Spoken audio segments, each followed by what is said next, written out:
นะฮักแท้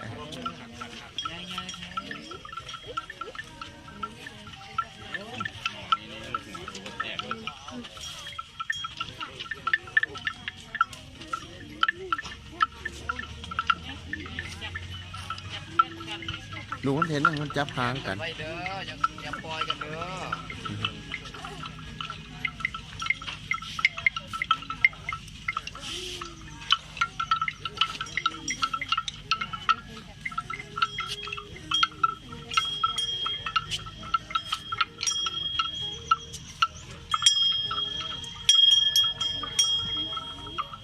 ทางนี้มันยัดกองนะสั่ง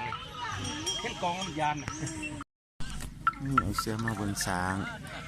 เธอมาเบิ่งหางน้ำพอมัน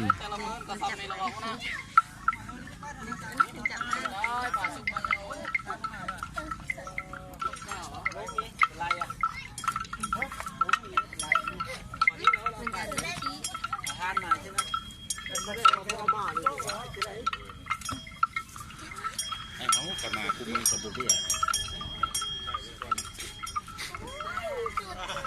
พ่อโดนช่างเฮ้ยตาย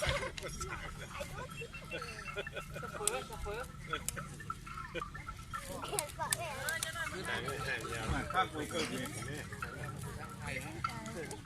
ยู่ประมาณ3 กิโล